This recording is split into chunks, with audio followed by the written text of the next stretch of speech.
दोस्तों नमस्कार। मैं हूं राहुल शर्मा और आप देख रहे हैं राहुल शर्मा शो। आज हम बहुत ही खास विषय बात करने वाले हैं, वो है न्यूक्लियर वेपन और मास डिस्ट्रक्शन। दोस्तों आज हम बात करेंगे न्यूक्लियर वेपन क्या होता है, इसकी इतिहास क्या है, इसकी शुरुआत कैसे हुई और सबसे पहले किसने से शुरुआत की और क्यों की। फिर बात करेंगे भारत ने आविष्कार इसकी कैसे की और अंत में बात करेंगे इसे समाप्त करने के लिए, इसे प्रतिबंध लगाने के लिए क्या क्या समझौते किए जा रहे हैं और क्या क्या ट्रीटी आ रही है। इन सारे विषयों बात करेंगे हम लोग, तो प्लीज वीडियो को स्किप ना करें। आज की वीडियो काफी इंफॉर्मेटिव होने वाली है और चैनल को सब्सक्राइब जरूर कर दें, मुझे मोटिवेशन मिलता है कि लोग मुझे पसंद कर रहे हैं और अच्छे कंटेंट में आपके लिए लाता हूं। तो चलिए शुरू करते हैं आज का वीडियो। दोस्तों वेपन दो तरह की होती है, पहला है कन्वेंशनल वेपन और दूसरा है weapon of mass destruction. Conventional weapon में आ गया गन, टैंक, बॉम्ब, ये सब आ गया कन्वेंशनल वेपन में। दूसरा है वेपन ऑफ मास डिस्ट्रक्शन। दोस्तों ये तीन तरह की होती है, पहला है न्यूक्लियर वेपन, दूसरा है बायोलॉजिकल वेपन और तीसरा है केमिकल वेपन। तो आज हम पहले बार के बारे में बात करने वाले हैं, न्यूक्लियर वेपन। न्यूक्लियर वेपन को दोस्तों जनरली भाषा में एटम बम भी कहा जाता है। एक तरह का एक्सप्लोसिव डिवाइस है जो न्यूक्लियर रिएक्शन करके अपनी ताकत को पाता है। दोस्तों न्यूक्लियर वेपन का प्रयोग दो बार किया गया था अमेरिका के द्वारा जापान के दो शहरों पे, हिरोशिमा और नागासाकी पे, सेकेंड वर्ल्ड वॉर के दौरान 1945 में। दोस्तों न्यूक्लियर वेपन बस कुछ ही देशों के पास है, जिसमें से यूएस है, यूके है, चाइना है, फ्रांस है, इंडिया है, इजराइल है, पाकिस्तान है, नॉर्थ कोरिया है और साउथ अफ्रीका है। दोस्तों साउथ अफ्रीका एक ऐसा देश है जो स्वतंत्र रूप से न्यूक्लियर वेपन तैयार किया और बाद में शांति स्थापित करने के लिए इसे नष्ट भी कर दिया, इसका त्याग भी कर दिया। दोस्तों अब बात करते हैं न्यूक्लियर वेपन किन किन तरीकों से निर्माण किया जाता है। इसका दो तरीका है, पहला है फिजन रिएक्शन और दूसरा है फ्यूजन रिएक्शन। दोस्तों मैं बहुत ही सिंपल भाषा में समझाता हूं आपको। फ्यूजन रिएक्शन उसको कहते हैं जब एक हैप्पी न्यूक्लियाई या रेडियो एक्टिव एलिमेंट पर न्यूट्रॉन से बम्बार्डमेंट जब करते हैं, बौछार जब उसमें करते हैं, तो ये दो लाइट न्यूक्लियाई में बढ़ जाता है। इसमें लोग बोलते हैं न्यूक्लियर फ्यूजन रिएक्शन। इसका एग्जांपल है एटम बम। दूसरा है दोस्तों न्यूक्लियर फ्यूजन रिएक्शन। इसमें क्या होता है कि दो लाइट न्यूक्लियाई कंबाइन होकर एक हैप्पी न्यूक्लियाई बनाता है, जिसके लिए बहुत ज्यादा एक्सट्रीमली हाई प्रेशर की जरूरत पड़ती है और हाई टेम्परेचर जरूरत पड़ती है, तभी ये फॉर्मेशन होता है। उसे हम बोलते हैं न्यूक्लियर फ्यूजन रिएक्शन। एग्जांपल है हाइड्रोजन बम। दोस्तों इस तरह का रिएक्शन सूरज पे हुआ करता है। दोस्तों न्यूक्लियर वेपन बनाने में जो जनरली पदार्थ यूज होता है वो है यूरेनियम 235 और प्लूटोनियम 239। दोस्तों न्यूक्लियर फ्यूजन वेपन जो है ये सिर्फ 6 देश के पास है, यूएस, यूके, चाइना, रसिया, फ्रांस और इंडिया। दोस्तों अब बात करते हैं न्यूक्लियर वेपन की आविष्कार हुई कैसे। सेकेंड वर्ल्ड वॉर के दौरान जो एटम बनाया गया, उस समय जो प्रोजेक्ट चलाया गया उसका नाम था द मैनहट्टन प्रोजेक्ट। दोस्तों इसमें 3 देश शामिल था, यूएस, यूके और कनाडा। दोस्तों इस प्रोजेक्ट में लगभग 1,25,000 से ज्यादा लोग शामिल थे, जिसमें कहा जाता है कि $2 बिलियन खर्च हुआ था, जो कि आज की तारीख में $23 बिलियन की कीमत है, जिसमें 6 नोबेल प्राइज विनर साइंटिस्ट भी शामिल थे। और दोस्तों लगभग जो भी निवेश था $2 बिलियन का, उसमें से 90% खर्चा बिल्डिंग, फैक्ट्रीज और फिजल मटेरियल में उपयोग हुआ। फिजल मटेरियल दोस्तों कहते हैं जो न्यूक्लियर वेपन में तैयार होने जो मटेरियल लगता है उसको बोलते हैं फिजल मटेरियल। और दोस्तों बस 10% ही खर्च हुआ न्यूक्लियर वेपन के उत्पादन में। दोस्तों ये कहानी तब शुरू हुई जब सेकेंड वर्ल्ड वॉर चल रहा था और जर्मनी में एक व्यक्ति था एडोल्फ हिटलर, इसके बारे में आपने सुन रखा होगा। ये पूरी दुनिया पर हुकूमत करने का ख्वाब रखता था और जर्मन के साइंटिस्ट ने एटम को स्प्लिट करने का फॉर्मूला जान गया था और वो एटम को स्प्लिट करना शुरू भी कर दिए थे, और जिससे वो एटम हम बना सके। और इधर अमेरिका को खतरा हो गया, डर लगने लगा कि कहीं जर्मनी हमसे पहले एटम हम ना बना ले। इसलिए क्योंकि अगर बनाता है वो पहले एटम बम, तो वहां का जो हिटलर है वो इसका इस्तेमाल करने से बिल्कुल भी नहीं चूकेगा और पूरे वर्ल्ड वॉर को तुरंत समाप्त कर सकता है।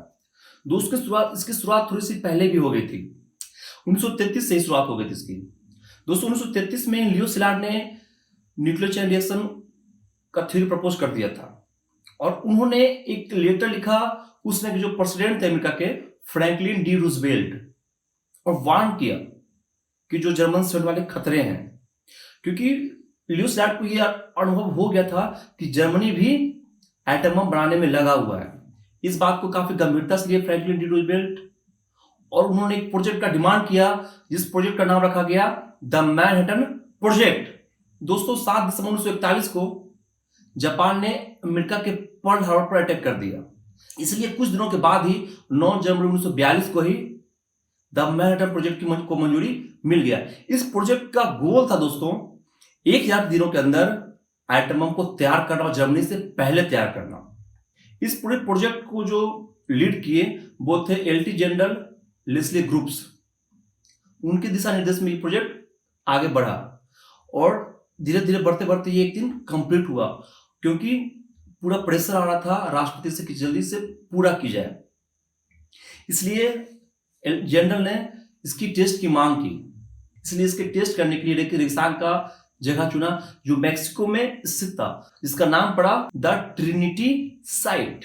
और दोस्तों कहते हैं कि ये पहली बार में परमाणु परीक्षण सफल रहा, और कहते हैं कि इतनी रोशनी हुई थी कि 16 किलोमीटर दूर से भी देखा जा सकता था, और बहुत सारे वैज्ञानिकों का कहना था कि मानो सूरज धरती पे आ गया हो, इतनी रोशनी हुई थी। और ये टेस्ट दोस्तों 16 जुलाई 1945 को किया गया सुबह 5:29 पर। अब बात यह था कि अमेरिका एटम बम गिराए किस पे, क्योंकि हिटलर ने सुसाइड कर दिया था और जर्मनी ऑलरेडी सरेंडर कर चुका था। फिर यूएस ने सोचा कि जापान पर एटम बम गिराना सही रहेगा, लेकिन एक विवाद छिड़ गया आर्मी और साइंटिस्ट के बीच में, क्योंकि साइंटिस्ट मना कर रहे थे कि नहीं ये हमला ना किया जाए क्योंकि इससे बहुत लोगों की जान जाएगी। लेकिन यूएस की आर्मी पर्ल हार्बर का दुख जो दर्द था वो भूल नहीं पाई थी, और दोनों के बाद और इन दोनों की बातों को सुना उसमें कि जो नया प्रेसिडेंट आ चुके थे हेनरी एस ट्रूमैन, दोनों की चर्चाएं सुनी और फाइनली उन्होंने डिसीजन लिया कि एटम बम जापान के शहरों पर गिराया जाएगा। इसलिए 6 अगस्त 1945 को हिरोशिमा पर लिटिल बॉय नाम का एटम बम गिराया गया, जिसकी वजह से कुछ सेकंड में पूरा शहर निस्त नाबूद हो गया। लेकिन जापान फिर भी सरेंडर करने को तैयार नहीं था। वो उसका कहना था कि सरेंडर बर्ड हमारे डिक्शनरी में है ही नहीं। इसलिए 3 दिन के बाद फिर से 9 अगस्त 1945 को अमेरिका ने नागासाकी पर बम गिराया, जिस बम का नाम था फैटमैन। और ये दोनों आक्रमण में लगभग 2 लाख से ज्यादा लोग मारे गए थे। और फाइनली 2 सितंबर 1945 को जापान ने सरेंडर किया, और 6 साल से जो युद्ध चल रहा था वो सेकेंड वर्ल्ड वॉर समाप्त हो गया।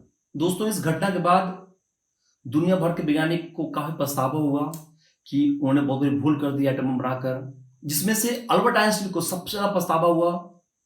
उनका कहना था कि वो उनसे बहुत बड़ी भूल हो गई है, उन्हें रूजवेल्ट के लेटर पर साइन नहीं करना चाहिए था। और उन्होंने आगे एक प्रेस में कहा भी था इंटरव्यू में कि अगर तीसरा विश्व युद्ध होता है तो ना तो कोई हथियार बचेगा और ना ही कोई मानवता बचेगी, क्योंकि पूरी मानवता निस्त नाबूद हो जाएगी, नष्ट हो जाएगी, इतनी हानि होगी। जैसे सेकंड वर्ल्ड वॉर समाप्त हुआ दोस्तों, ये चर्चा का विषय बन गया कि एटम बम का नियंत्रण किसके पास रहेगा। तो लॉस एलामोस के वैज्ञानिकों ने आवाज उठाई कि यह नियंत्रण हमें सौंप दी जाए, किंतु अमेरिकी सरकार ने इसे अपने नियंत्रण में रखा। फिर इसकी चर्चा यूएन में होने लगी कि एटम बम का अंतरराष्ट्रीय नियंत्रण किसे सौंप दी जाए। लेकिन रसिया बात समझ गया कि ये उसके द्वारा एटम बम जो तैयार किया जा रहा है उसे रोकने के लिए साजिश की जा रही है। इसलिए उसने साफ इनकार कर दिया कि इसमें भी कोई चर्चा नहीं होनी चाहिए और एटम बम पे प्रतिबंध लगनी चाहिए। आज के लिए इतना ही। इसकी आगे की चर्चा हम लोग आगे बढ़ाएंगे अगले वीडियो में, और भी आपको इंटरेस्टिंग होने वाला है, क्योंकि बहुत कुछ जानने मिलेगा। इंडिया कैसे आविष्कार किया, इसमें कैसे एंटर हुआ और बहुत कुछ। तो वीडियो को आगे जरूर देखें और जल्दी आएगा ये वीडियो।